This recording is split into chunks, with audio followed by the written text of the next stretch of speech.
Where would you like to appear on the board? I'm going to say somewhere in the middle. I'm going to say... Somewhere in the middle. But didn't you... Actually, I know you did, because you told our researchers you were desperate, because you went back out. Yeah. Having spent a lot of years, oh, do you mind if I go and have another go? Give me another shot. Because you wanted to beat Tom Cruise. Yeah, I did want to beat Tom Cruise. Yeah, that's the honesty. I wasn't talking about the driving, though. Hi, it's Anne-Marie from Charmed Life Therapy, back with another little ramble about celebrity matters. And I was going to talk about Blake and Ryan today, but in all honesty, I'm a bit bored of them today and yesterday. I was going to do this yesterday. But what I do feel pulled to talk about is Tom Cruise. So let's talk about him, and in terms of, in relation to Blake and Ryan. So please just watch this clip first, and then we'll talk about it. Ask you about Magnolia, because I read about when Paul had given you a script and you kind of went talking about the character, and it's all good. It's not the best for me to talk about the character. I need to show you the character. Yeah, I mean, some things you go, it was, that character, you know, the whole monologue wasn't there at the beginning. That wasn't there. There's a couple of sentences, and I was like, and I remember I was working on somebody who's telling, like, oh, I want you to wear this. I said, okay, Paul, I got it. I said, look, just come over to my place. Let's do the wardrobe fitting. And I remember he wanted me in, like, Izod shirts and khaki. I was like, I don't think that's this guy. Let me just show you my instincts on this. So I created that whole character. I was in my screening room. I had him. I said, just sit down right here in my screening room. And I lit it, you know, and I had the whole music. And I basically wrote the opening monologue, you know, my version. And I was like, let me just show you what I'm going to do. And he was like literally right here sitting. And I had a stage. And I had lit, you know what I mean? And I had the big speakers. Dun-dun, dun, dun, dun, dun, dun, dun.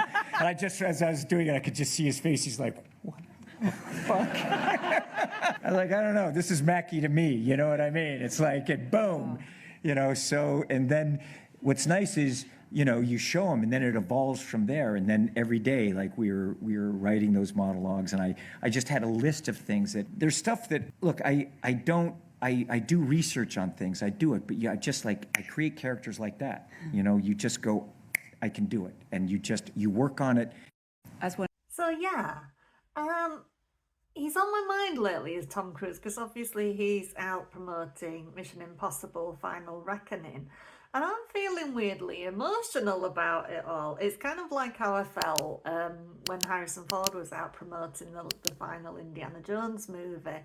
And it's kind of cost, I suppose. I'm a child of the 1970s, so I grew up with Harrison Ford and Tom Cruise and you know, Star Wars, Raiders of the Lost Ark, all of that. It's kind of, you know, my people, really.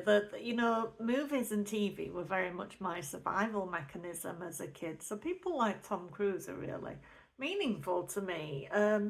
He's never kind of been on the top flight of people, but he was always like this safe bet. You knew if you were going to pay for a Tom Cruise movie, you were going to have a good time, really, you know. And you know, we forget sometimes what a great actor he is, because he more moved towards the Mission Impossible things. But, you know, you think in terms of Rain Man and, you know, going back to the beginning when he was really getting going, you know, he was like on the Oscar track, really, before the whole Mission Impossible thing. But I kind of get the sense with Mission Impossible, he's doing the things that he wants to do while he can. And I think that's kind of why I'm feeling really emotional about Tom Cruise at the moment, which has been quite surprising to me.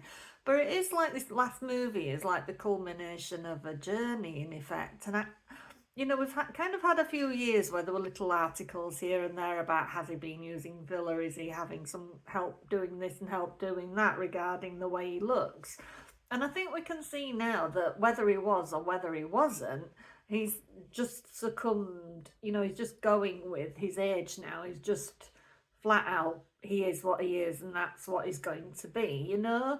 And he seems to have reached a new level of comfort with himself. I think it's almost like, when you see him interviewed for this movie, it's almost like he's more comfortable with himself than he's ever been before, as if like he's come to terms with a lot of things, as if he's kind of more settled. I mean, I imagine he's got a plan now going forward as to what kinds of parts he's going to do, because to all intents and purposes, this is supposed to be the last Mission Impossible. I mean, who knows, in 20 years' time, he may find a way to do, like, squeak one more out or whatever. But it seems to me like everything I'm seeing, it's like he's reached a point where he's really comfortable with himself. He doesn't care whether he's cool.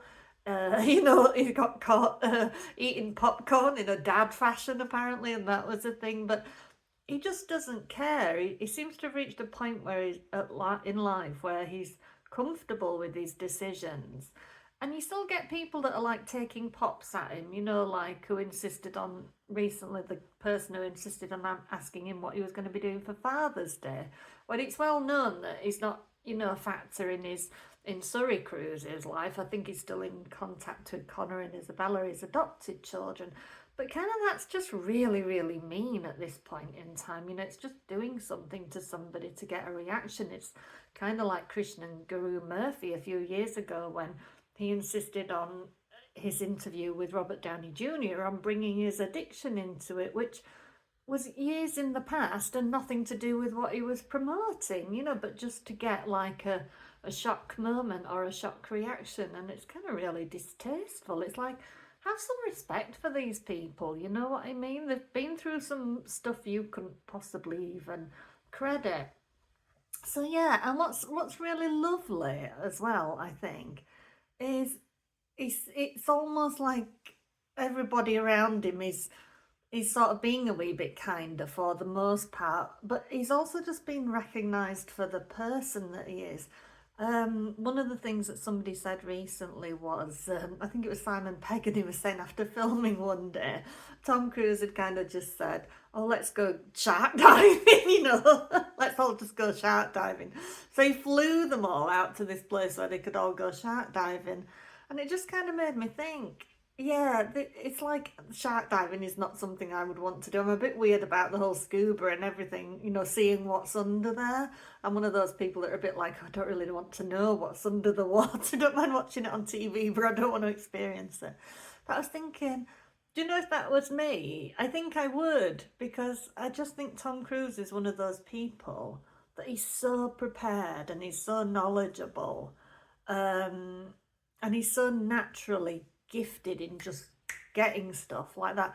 I think he is one person that you would feel safe going shark diving with. He's one of these people that I think you would just feel very secure with. Rebecca Ferguson, was jumping off a building with him day one of filming Mission Impossible when she had a fear of heights. He's just one of those people that would fill you with security, I think, and safety. And Hannah Waddingham, I think it was, saying that, don't talk about him unless you've had first-hand experience of him. You don't know what you're talking about if you haven't experienced him. And yeah, it's like, we don't know the situation with his children, but we do know his religion's, incredibly secretive, that he can't talk about it.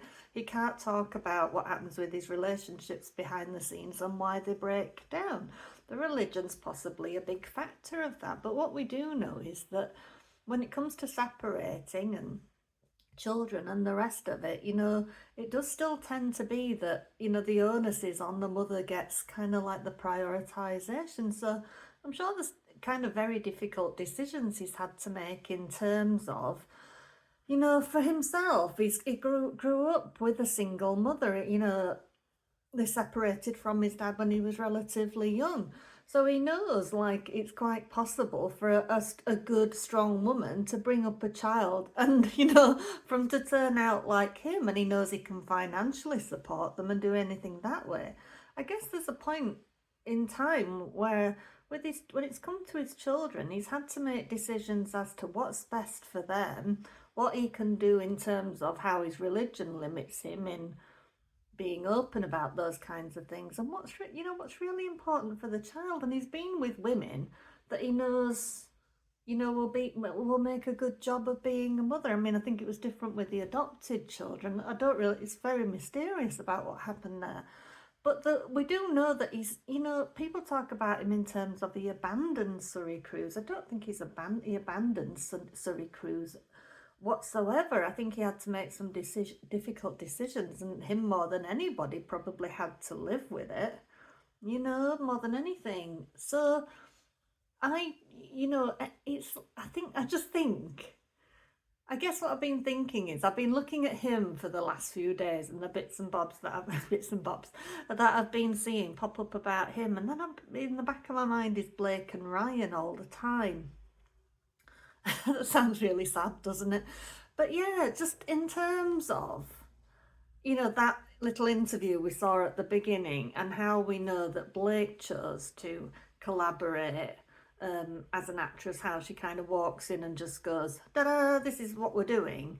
And kind of, you're going to use my clothes and you're going to pay for the use of my clothes and Gigi Hadid's clothes, and you know, we're gonna spend this much on Louboutins and this much on this, and just like brings it all in, and everybody else has to scurry around and just find that money from elsewhere, and deal with the negative press that came when the pictures were coming out about the wardrobe. And yeah, we're just going to change this line here, and don't you think you should stand with your light there to Justin, you're blocking your own light? And he's like, no, this is how I wanted my scene to look, you know.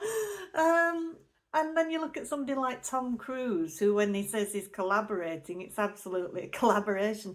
I mean, the lengths of that he went to for that Paul Thomas Anderson thing, when you think he got him at his home and he'd lit it all. You can imagine that he'd lit it all himself, can't you, and styled it himself, and you know, did the whole shebang. It's like when he was working with Ben Stiller on Tropic Thunder, and he had that specific. No, he's going to dance, and he's going to have these big hands, and he's going to be really hairy and all this. And Ben Stiller's like, you know, it's like I hadn't thought of that, but. It's more of a collaborative process, and a process in which you feel safe as well.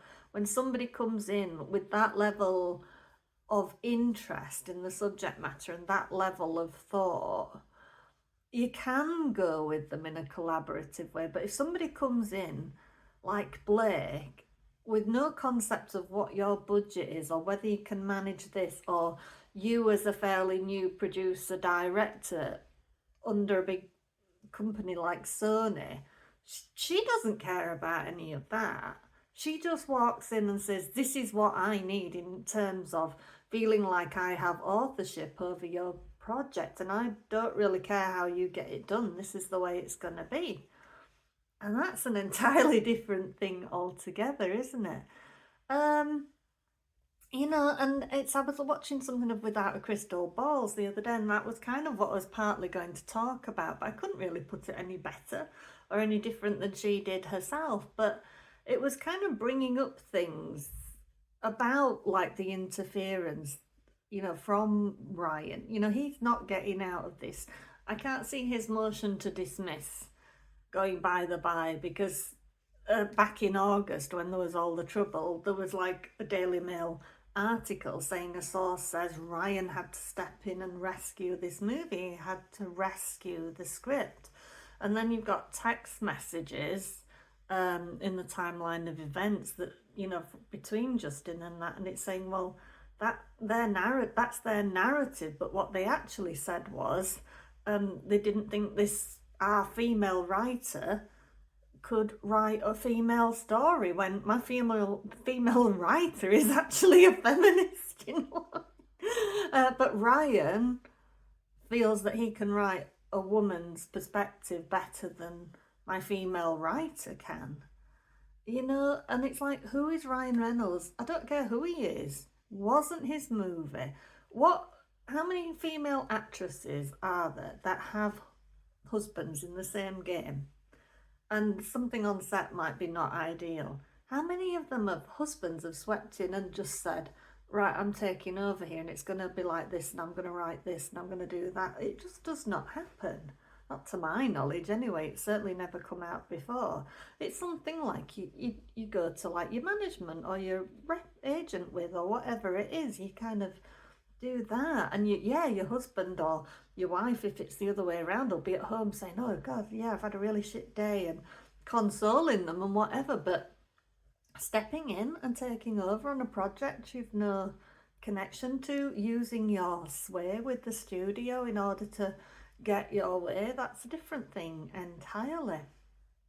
But yeah, I think just watching Tom Cruise in the last few days and watching the love for him and the affection and the kind of recognition of people having grown up with him and being bonded to him, and just kind of recognizing his journey as a filmmaker and a film creator. I found it a very emotional thing, I think, and yeah, I think he's enjoying it a lot. He's been honoured by the British Film Institute, I believe, for a lifetime achievement, and like I say, I think he's just got this new level of contentment. I mean, I think he's often seemed very, very happy with his life and very at peace with himself. I mean, you have to say that about Scientology, that he's the living embodiment of how it can work for you, I guess. He's a real anomaly, is Tom Cruise, in all kinds of ways, really, in how determined he is, how self-made he is. I mean, having dyslexia and being branded practically illiterate, and a no-hoper when he was young and all of that. He really is something, whether you like it or not, to aspire to, really.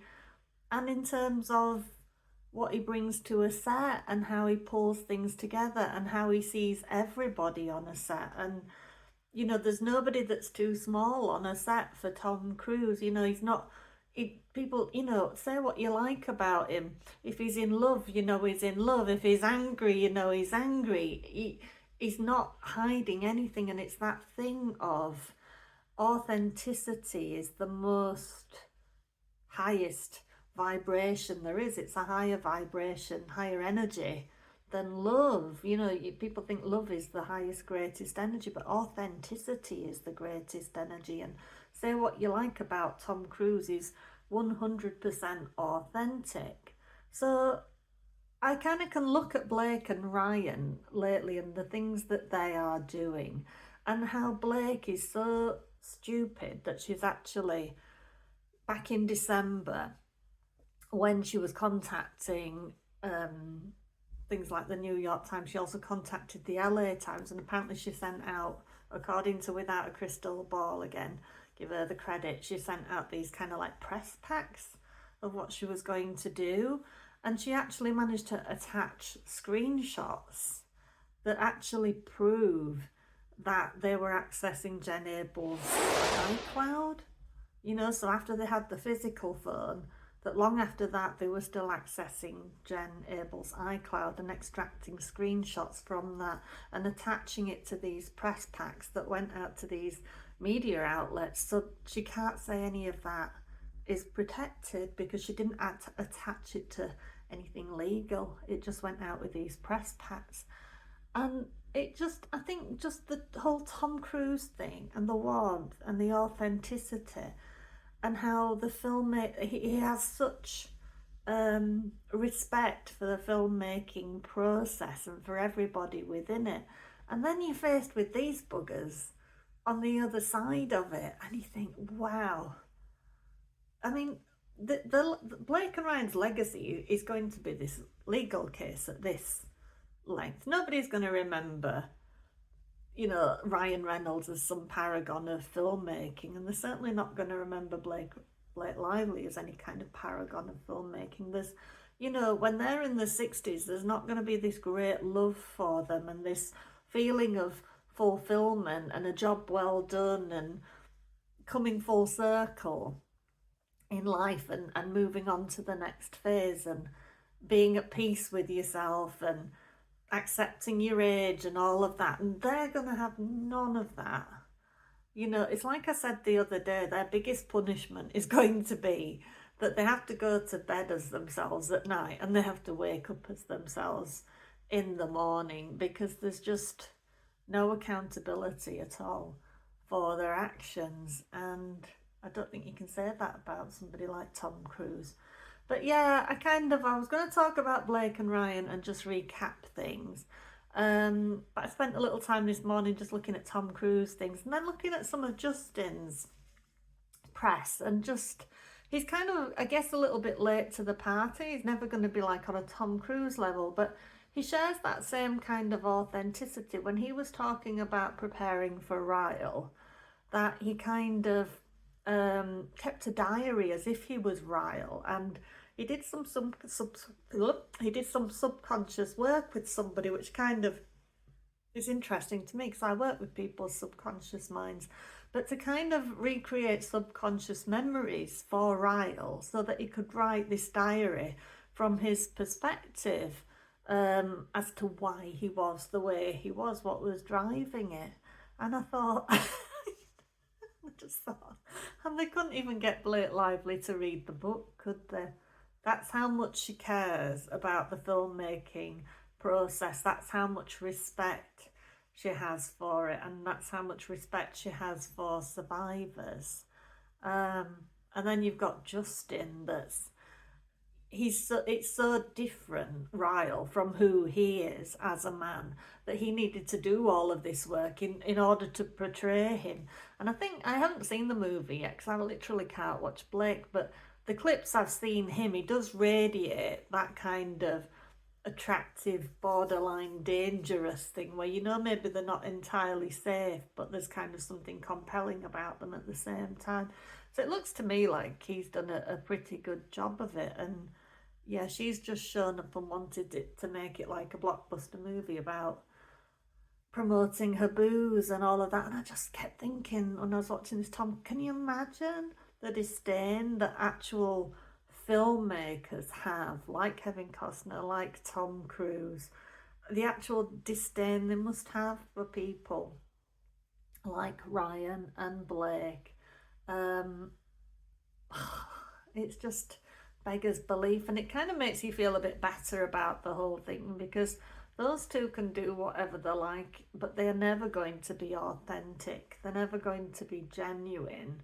They're never going to have that respect that they so much want, because they're not genuine people. They don't do it from a genuine perspective, so they will never have that kind of love that Tom Cruise has gained from all of the mistakes as well as all of the successes, and just showing up fully as himself. Love him or hate him, you have to respect him, and you have to respect his work ethic.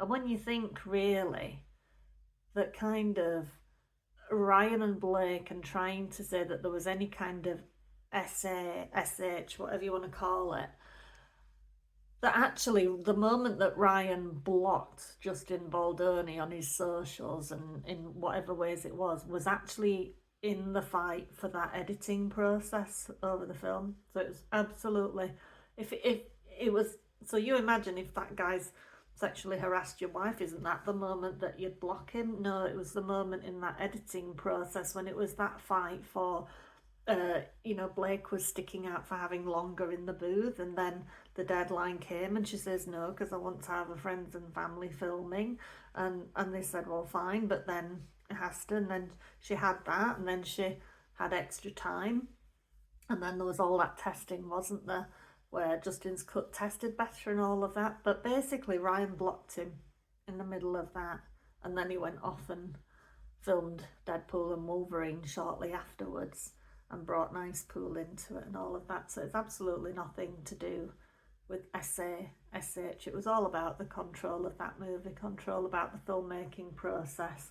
And if they could have done, they would have taken that director off Justin Baldoni, and it would have been a Blake Lively film. If they absolutely could have done, that's what they would have done. She kind of had to settle the producer, and that's how it was. And that's why the likes of Blake and Ryan will never have the respect of the film industry, because they are not filmmakers.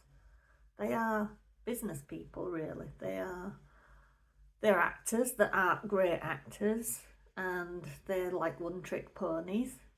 And the acting is a means to an end for them. It's the means of financial security, promoting other brands that have nothing to do with filmmaking. And then on the other hand, you've got the Tom Cruises of this world, and to my knowledge, I don't think Tom Cruise has had other business brands, has he? He might have done, but nothing like a booze brand or a fragrance or anything like that to my knowledge. And it's like, that's just the difference. It's like these people will never have a legacy. So we shouldn't really worry too much about them, really. It's a very shallow life that they live, and it's a very unsatisfying life that they live, because all of this having fingers in all different kinds of pies, those aren't passions. That's just marketing opportunities. It's not having a real passion for something and seeing something through from start to finish, and inviting somebody to your house and setting up lighting and a stage and a costume and having a monologue prepared in order to sell them your vision of a character. You know what I mean?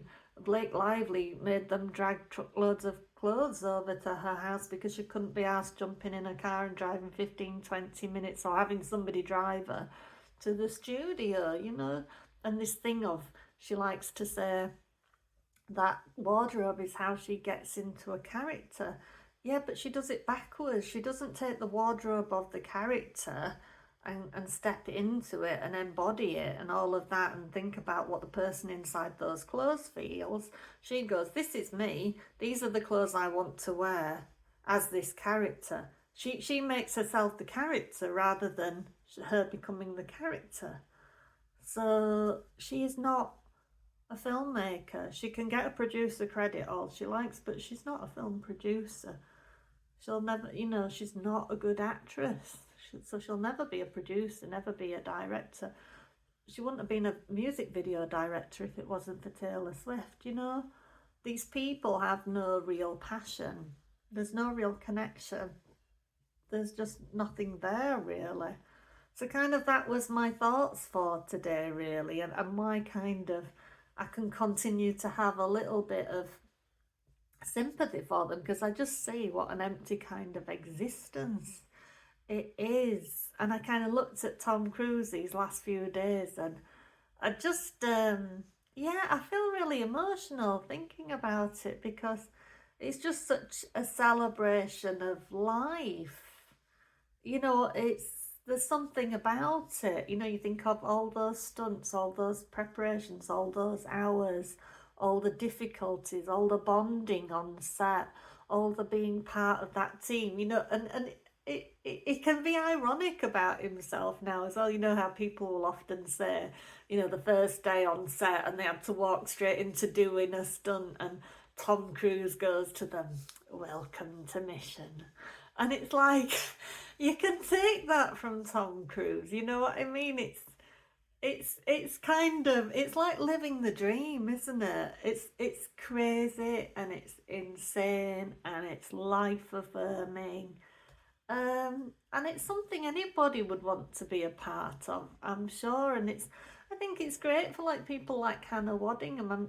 I'm not sure quite how old she is, late 40s, early 50s, is she? Just to be a part of something like that, you know, at that time in your life, and to be included and wanted by somebody like Tom Cruise, who values you. You know what I mean? Tom Cruise values the people that he works with, be it actresses to the runners to everybody. You all get respect. All he expects you to do is show up and do the work and be prepared. You know what I mean? I think it's, yeah. And so I think it's been a really interesting juxtaposition for me the last couple of days, and has kind of cheered me up a bit, because I think if you tend to follow the Blake and Ryan stuff too much and the unfairness of it all and all of that, you kind of get a bit down and you kind of get a bit bogged into it, and you start thinking, oh, it's so unfair, you know, it's the sense of injustice and all the rest of it. But I'm just still hopeful that coming out the other side, Justin can have more meaningful projects. I mean, that guy is so utterly respectful, because if he wanted to, he could be all over Cannes with Scarlett Johansson and making himself known on that red carpet for being involved with Eleanor the Great and being behind, you know, partially funding it and the rest of it. But he knows that he doesn't want what's going on with him attached to her moment. He's giving her her moment to shine. you know, and that is kind of the person that he is, really. Can you imagine them doing that if the shoe was on the other foot? They wouldn't be able to resist. But Ryan's over there on his social media in the last couple of days, bigging up Blake's hair and beauty body mist. You know what I mean? And it's like, let's just sell some more crap, basically. I don't care what the media's saying about us. Let's just sell some more crap to the plebs. That's basically what it is. So, yeah. So, that is my thoughts for today. So, it was a Tom Cruise appreciation post in the end, because these people have meant a lot to me in my life. You know, they've really kept me going at some pretty dark times. And you kind of always tend to remember where you are or who you were with the first Mission Impossible movie that you saw, you know? And as great as they are, they're not even the greatest movies of his life, you know? It's even like when Top Gun came back, and I wasn't the hugest Top Gun fan, but there was just something incredible about it coming back. I think it's just that thing of seeing somebody when they're young and they're a certain thing, and then seeing them again, recreating it as an older person, having gone through all the things they have in the interim, and the kind of journey that you've been on with them, I guess, as well. There's something really special about it, but you can guarantee nobody's doing that with Blake Lively and Ryan Reynolds either now or at any point in the future. You know what I mean? You'd have to be a mad comic book fan to really care about Deadpool's progression, what Ryan Reynolds means to you, I think. You know? There's no real depth to snarky humour to my mind, and cynicism and criticism and jokes about perineums and all the rest of it. I don't really call that a legacy myself. I don't know about you. But anyway, drop me your comments below, whether they're pro Tom, not Tom, Tom fan. I think even if you're not a Tom Cruise fan, you kind of have to respect that journey. And yeah, just to see it come full circle is quite the thing, I think, quite the emotional thing. Anyway, let me know what you think. And please do hit that like, subscribe and share if you're enjoying my content. All right, see you later.